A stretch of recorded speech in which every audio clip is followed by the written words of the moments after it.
Let's see, let's see. やってくれるかね。わかったよ、注意。私は人体錬成はしない。見捨てる？この者たちを捨て駒のように扱う貴様に言われたくないな。親に捨てられ、そのままでは死んでいたであろう者たちに、食事を与えた。一流の教育を与えた。そして存在意義を与えた。この者らは私に感謝しているさ。そんなことだから貴様は足元を救われるのだ。何？ Oh, that's why she looked up. No, I don't think he vanished. Oh, I love this theme. Ah, okay, she was signaling.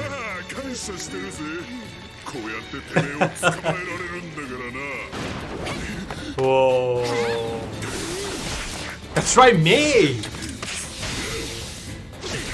Caught him off guard. May can do the healing at the history.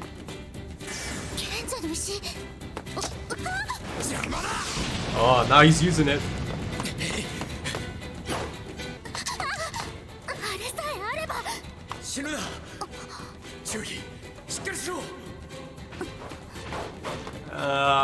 May?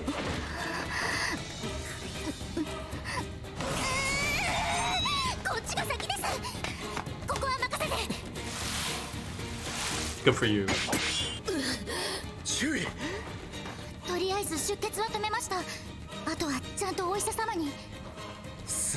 Oh, look at that.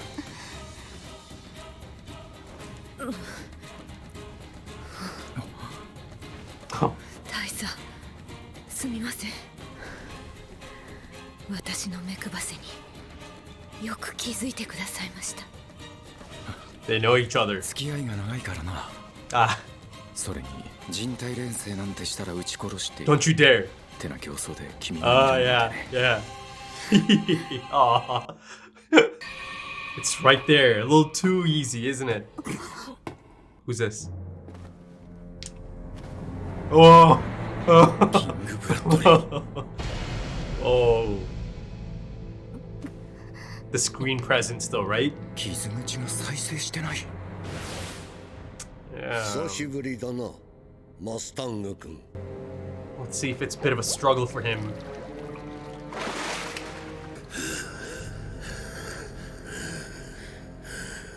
Yeah, it's a bit of a struggle. Understandable. Oh. That grip. 迷いなく人体錬成に走ると思ったのだがね。少し前の私ならそうだったかもしれません。Yeah. しかし今の私には止めてくれるもの、正しい道を示してくれるものがいます。いつまでも学ぶことを知らん哀れな生き物かと思えば、君たちのように短期間で学び変化する者もいる。全く人間というやつは。思い通りにならなくて腹が立つ。Look at this. このあのお方の邪魔はさせん。諦めなじいさん。お前はこの俺が。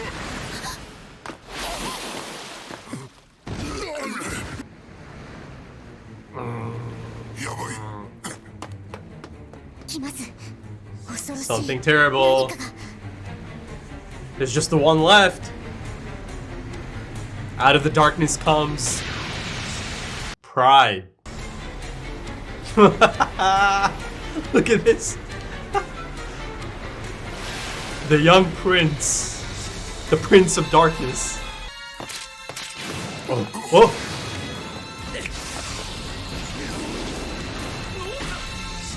Oh, whoa, whoa. Oh.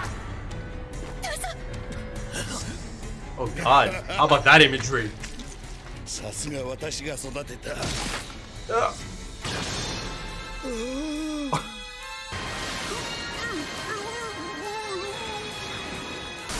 Okay, okay. Whoa. Yeah. It's gonna happen regardless from the looks of it. Oh god. この手はあまり使いたくなかったのですが仕方ありません。強制的に扉を開けさせてもらうよ。マスタング大佐。 It was ultimately going to have to be 君に a その気 forceful がなくて attempt, も right? 構わん。人体錬成の知識を持った錬金術師がプライドと同化済みだ。Ah, okay, so he does kind of take on those 構築 abilities. 式は彼が持っている。 Oh shit. Oh my god, it's happening. So he's got Kimberly, Gluttony, and this doctor. さて、君はどこを持っている Yeah, か I な was thinking about that as well.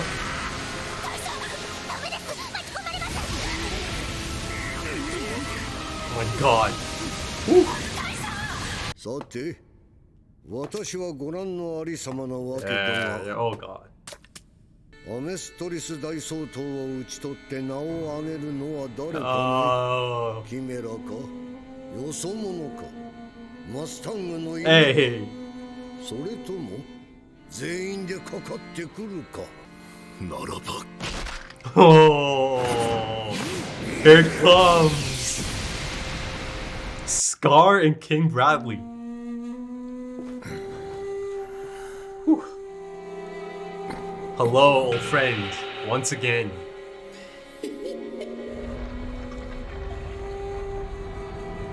Beautiful. Beautiful.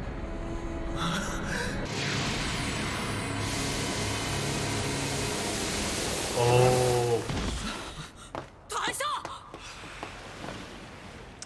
Now they're gonna show us. 父上、アルフォンス・エルリックがこちらに来ていない。 He's being held up.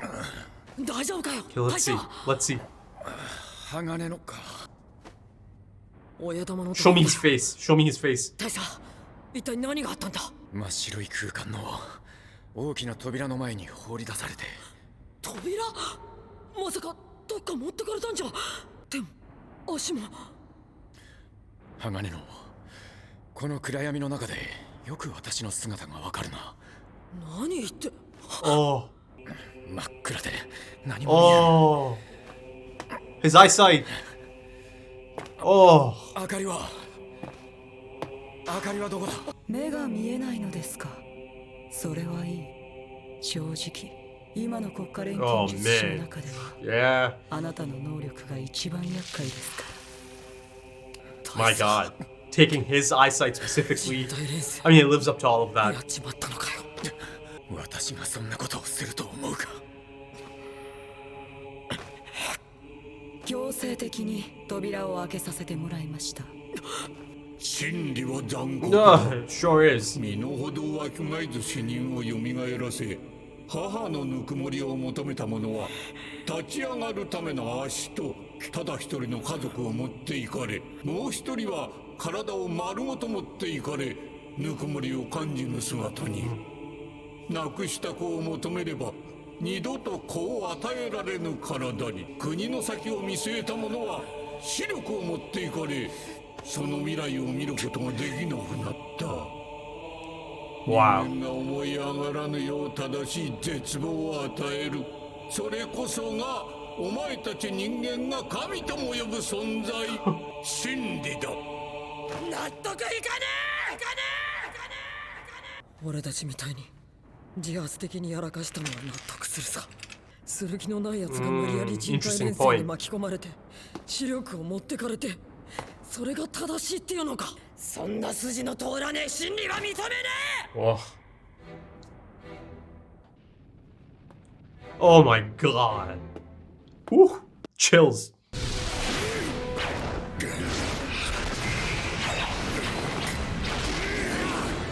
Woo.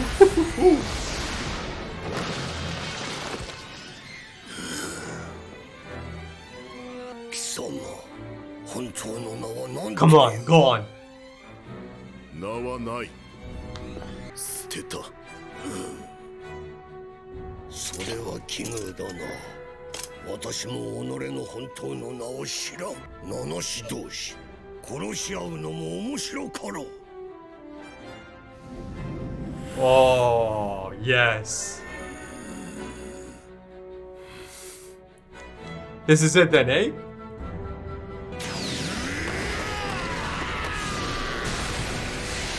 Oh.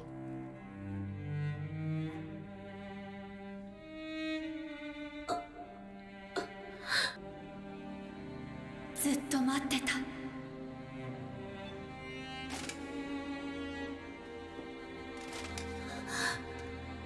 おかえり。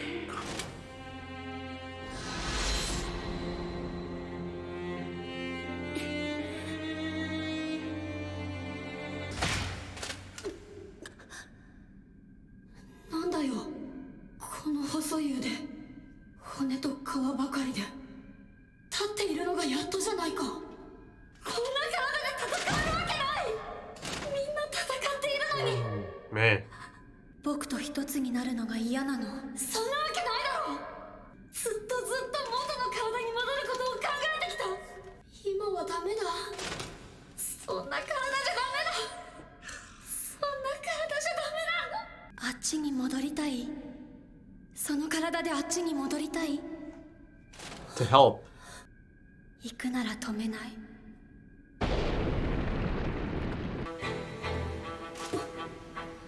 Damn, that really hit me hard. ごめん、また来るから。もう少し頑張ってて。必ず来るから。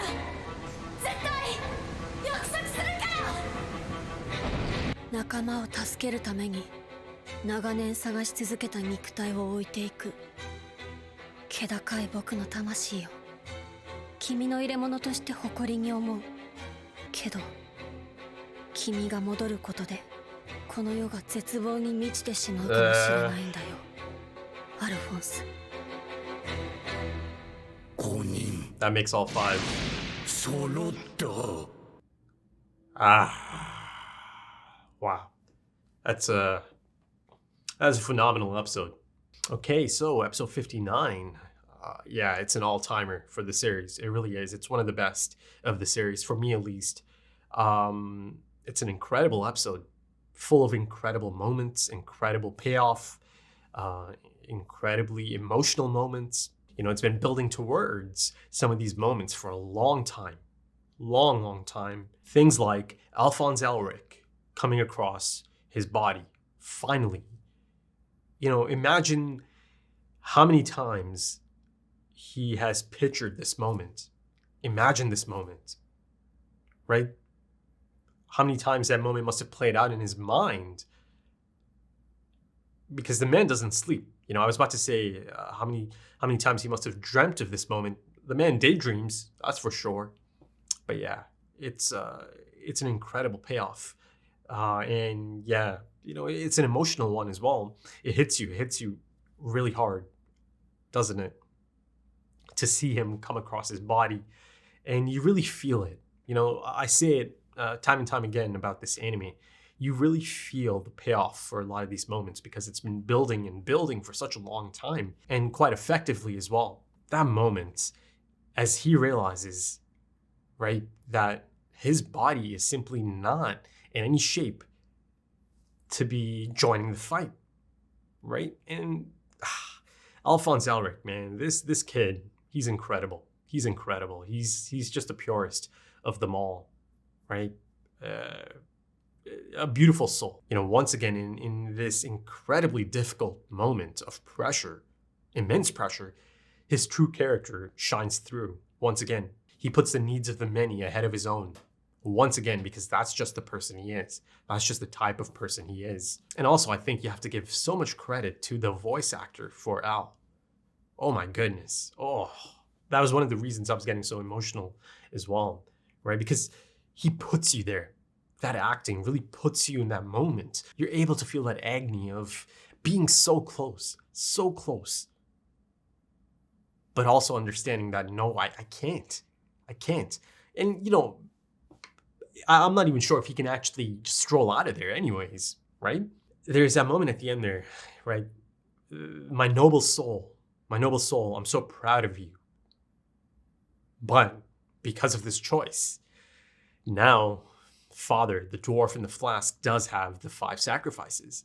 You see, there's even this notion here that perhaps the truth is trying to keep Alphonse in there, right? I mean, it's a bit of a hands-off approach in that sense. Listen, I'm a little bit confused. I'll be honest. I'm a little bit confused about how much of the truth is a part of that body of his, right? I suppose just the personality of that truth, that version of the truth is throwing me off a little bit because it does feel like it's just Al's body, right? His sentient body at that. But also no one can actually blame Al for going back out there either, right? And essentially becoming that fifth. Because they made it clear until Al's soul rejoins them down there, there's no fifth sacrifice. But him coming back, it's locked in now. It's locked in. And as they showed a bit earlier, the eclipse is beginning or has begun. So yeah. Just the 5 episodes left. 5 sacrifices. It's getting there now, right? So I'm expecting maybe by the second half of the episode or by the end of the next episode, that portal might be in the beginning stages of opening up. And also, I remember Greed or Ling telling Ed, once this father persona opens up that portal, jump in there. Jump in there if you kind of want to restore your bodies, or at least to have like a fighting chance at restoring your bodies, jump in there, right? So he was imploring him to do that. So I'm sure that is going to happen, and I'm sure Ed is going to remember that as well. But yeah, listen, for a long time, there's this idea of that ultimately, yes, the brothers are going to be able to restore their bodies in the conclusion of this story or anime. And I'm at that point now. It is essentially the conclusion now. So if that is a possibility that they could potentially restore their bodies, you also have to assume that Roy Mustang could potentially get his eyesight back, right? And that was a distinction here, right? He didn't lose something physical. There wasn't this bloody mess after losing something physical, of course, Ed losing his arm and leg, and he's an absolute bloody mess, right? Of course, Izumi Sensei lost an organ after her attempt at the human transmutation, a taboo. And then, of course, Hohenheim is a bit of a special case, right? But Roy Mustang doesn't actually physically lose his eyes. Oof, that would have been grim. That would have been grim. I mean, this is really quite sad as well, and really quite deflating. And yeah, again, the truth is cruel, but the price must be paid. The toll has to be paid, right? Even though ultimately he didn't make the choice himself. And you see just how much of an impact it had on Ed to see Mustang in this state, to see this incredibly unfair thing happen to Mustang, right? Of course, it's unfair from Ed's perspective, and he's really just not having it, right? He's just so annoyed at that moment. And you see, he's really quite devastated for Mustang. He's horrified by this sight that Mustang was robbed of his own sight, right? And yeah, again, it kind of leans into the whole cruel nature of the truth. Took his eyesight, and now he can no longer kind of take in that bright future that he had hoped for, or he saw for this country. Now, again, listen, I do think maybe by the end of it, he could potentially get it back. But the thing is, at this moment in time, he's going to have to kind of sit this out because his ability is incredibly dangerous to begin with. So for him to even attempt it at this point, after losing his eyesight, it's simply not an option, right? So yeah. And also, on another level, from another perspective or angle, you see that they do, or Arakawa does kind of manage to take out this almost OP ability, right? Mustang in full flow, as Pride also kind of noted or admitted, is so scary. He's a formidable opponent, even for someone like Pride. And of course, Ed's argument is all about intention against action, right? Because, yes, he admits that, sure, all of us, Izumi Sensei, my brother and I, yes, there was intention there. They meant to do it. And of course, all of them understand at that point, or for a long time at this point, since performing human transmutation, that it is this act of supreme arrogance, right? Putting oneself or yourself above the flow of the universe. And they paid the price. They paid the toll. And ultimately, even if there's no intention on Roy Mustang's end, the toll must be paid nonetheless. That's how they kind of presented it in this. Listen, I'll be honest, I thought I was going to get a moment. It kind of skipped over. No, of course, skipping over the things the truth might have stated to Roy Mustang, beyond the gate, you get that really jarring big moment, right? Us, the audience, also finding out about his his toll, or the price he had to pay, right? And yeah, of course, the first thing you do, you start looking at his body. Arms and legs seem to be there. And that moment, my first thought was, okay, I need to see his face. Hell, before he actually spoke to Ed, my first thought was that maybe his tongue might have been taken, or his ability to speak altogether might have been taken. But that was kind of debunked almost immediately as he does speak with Ed, right? I just thought, maybe since he is kind of fighting for that position, right? I think it would have been quite fitting if his speech was taken from him, right? I think that could have been quite fitting as well, but his eyes being taken, yeah, that's certainly quite fitting. But I don't know, maybe there is some time to sneak that in at some point, maybe. I mean, there's only 5 episodes left. Maybe I could kind of get to see how it played out in front of the truth, or the things the truth might have said to Roy Mustang. I'll come back to Roy Mustang and the forced human transmutation and all of that, but I kind of want to go back to Al for a sec. To kind of finish off my point about the voice acting being so crucial at this moment. Yeah, to me, that is Al. That's always going to be Al. Just like how for many of you, the dub is always going to be Al. For me, this is Al. I simply cannot even imagine not having that voice as Al. But this kind of takes me back to Kimberly's conversation about the choice he might have to end up making, right? Your body or your bodies, or helping the world in this moment, right? Ultimately, he was in a bit of a tricky situation at that moment.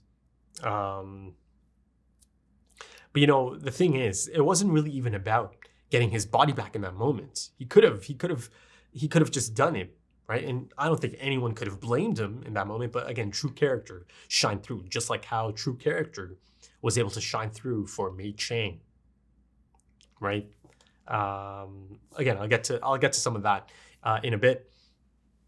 But it was more so about not being able to help others, right? At no point did he think of stepping out of that fight. He could not even imagine himself not doing his best to help in this final conflict, in this battle, in this fight. To be shoulder to shoulder with his brother and these other comrades of theirs, these companions that they've come across on their journey. And I remember actually even discussing this type of potential choice the brothers might have to make at some point, right? Their bodies, or helping out, or saving the country, or kind of helping out in this final conflict, a rock and a hard place, that type of choice. So I'm seeing a bit of that here already, right? But the thing is, this is now the second time one of the Elric brothers has made a promise to that body, that sentient body. Now, based on those setup moments, the promise that each one of the brothers made as they exit the gate, I can see a potential joint effort, essentially, both of them kind of having to come back to get that body out of there. Because again, I don't think Al could have just strolled out of there, right? Also, let's not forget Izumi Sensei. I know I mentioned that, I could see Roy Mustang potentially getting his eyesight back as well. If all of these things could be possible, then, surely Izumi Sensei might also kind of gain her ability to have children again, perhaps by the end of this, right? Let's not leave her out of this. She is their mother figure. A thing I mentioned a long time ago at this point. Feels like it was ages ago in the beginning stages of this anime, around the time I first kind of get to learn about Izumi Sensei. She found 2 sons, 2 children, and they found a mother figure, right? So let's not forget that aspect of it. Now, I kind of want to focus on the actual forced human transmutation. So Pride comes in, takes in that doctor, right? Kills the doctor, I think, because then they essentially use him as the subject of the human transmutation, right? Because by the end of it, you see that he's kind of that I don't know. I'm not even sure how to explain it. It's just this gunk, right? Used, abused, and then tossed aside. But according to King Bradley, Pride was kind of able to take on the knowledge, or was able to kind of extract. That's not the exact terminology that was used there, but like he was able to take on the alchemic formula, I believe, to perform or put the human transmutation into motion. And also, it kind of looks like Pride paid a bit of a price as well. I mean, it had an effect on Pride, or at least the container that is Salim Bradley, right? He's beginning to fall apart, right? But of course, Pride being Pride, you see, it doesn't even acknowledge that. You see that even if it notices it, it's not paying any attention to it. No, I'm not, I'm good, you know? I'm not falling apart. I'm not beginning to fall apart.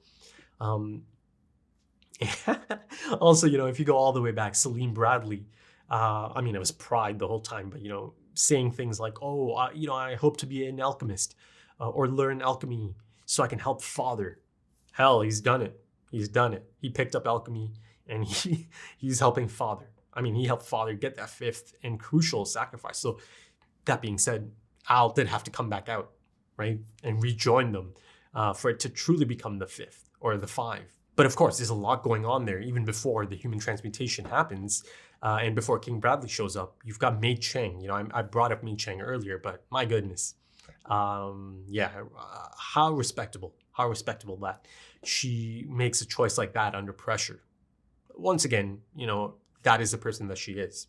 That's true character. And of course, it's a tough choice to make, and you see it, right? The agony of having to make that choice. But she makes the choice at the end of the day, nonetheless, because this is more important, right? Her coming to the rescue of this person that she doesn't even know, right? But she knows that they need her help. That's all she needed to know. She doesn't need to know her personally or even know her at all, really. But she sees that this person is in a bad state and she has the capacity to help, right? And she lets that Philosopher's Stone sit there. Ultimately, it slips through her fingers because King Bradley shows up. I guess he just has that on him now, right? So let's see if anything comes of that at some point in the next 5 episodes. And you know, the thing I love here is that really beautiful moment as she's looking on, right? After Mustang thanks her for this incredible thing she did for them. She's got this beaming smile, you know, so cute as she looks on, right? And she sees just how much this person means to Mustang, right? I just love that moment. And, you know, speaking of how much this person means to Mustang, you simply never see Roy Mustang showing physical affection like he did here, right? I mean, he clutches onto her. That embrace is so tender. He holds onto her like he never wants to let go ever again. It's that type of embrace, right?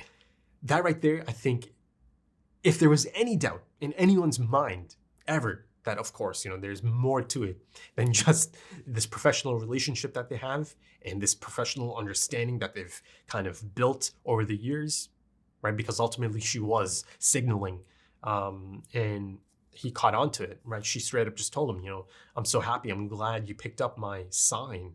But also, he was ready, or he made that choice. He didn't make the choice. She made the choice, and he respected the choice.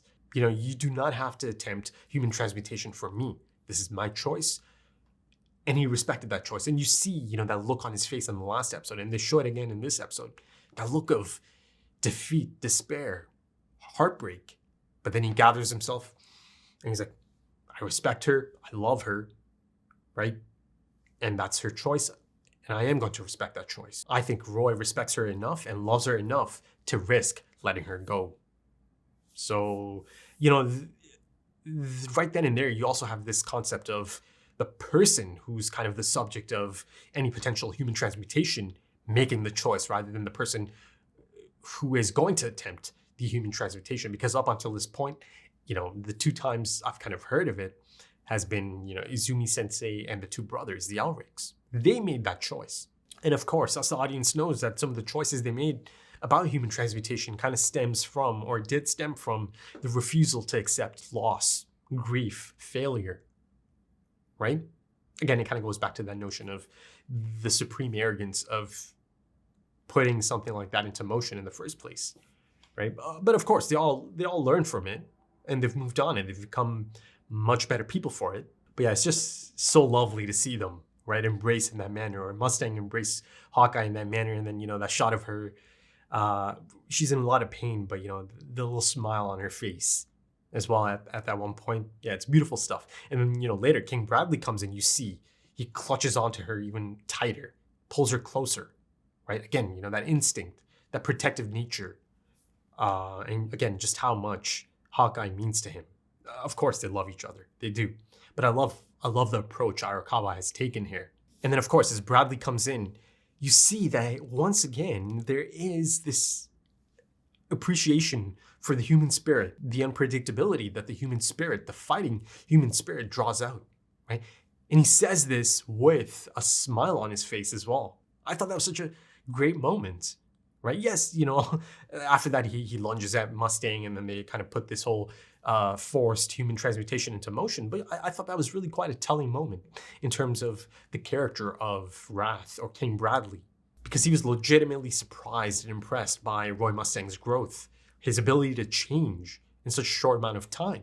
And he said something really quite interesting, didn't he? The thing that infuriates me about you humans is that you don't act the way I think you're going to act, or I expect you to act, right? And again, he's got this smile on his face as well as he's saying this. And then there's a shot of all the different types of humans from all sorts of different backgrounds standing in front of him. And then, of course, you have Scar against King Bradley. My goodness, I got the beginning stages of that fight. And it truly feels like this might be King Bradley's final stand. But listen, even now, the man is still going strong. Sure, it might kind of give Scar that upper hand, just that slight bit of edge, or to edge him out because of all of this, ultimately. But he's still pretty goddamn scary out there, isn't he?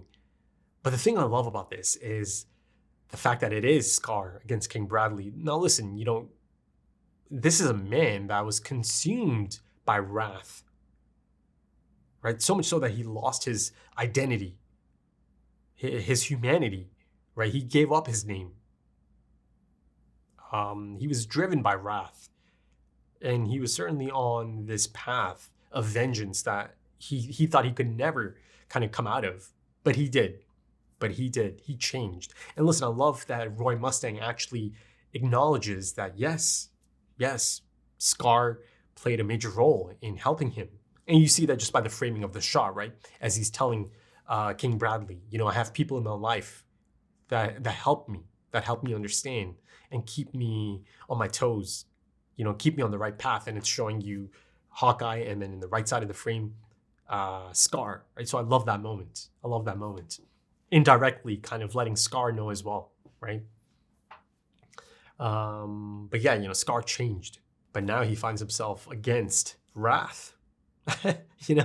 How fitting. And then finally, before I sign off, I just kind of wanted to touch up on Father, or the dwarf in the flask, berating these humans for their arrogance, right? Them attempting to play God, right? It's ironic given his own motivations, right? And ultimately, I reckon he'll end up paying some type of price for all of this as well, for his own arrogance. But yeah, I think that should do it for this one, folks. If you enjoyed that, consider dropping a like, consider dropping some comments, give me your thoughts. If you're interested in early access to the next few episodes right now, or perhaps even full length, timer-based full length, of course. If you're interested, the links are in the description and the pinned comments, also links to social media, things like Twitter, Instagram, if that's your thing. But yeah, that's about it for this one, folks. Thank you for your time. I appreciate it, because time is precious. It really is. And I do hope to see you again soon for episode 60. In the 60s now, folks. It's certainly the last stretch. Truly the last stretch now. So until then, take it easy.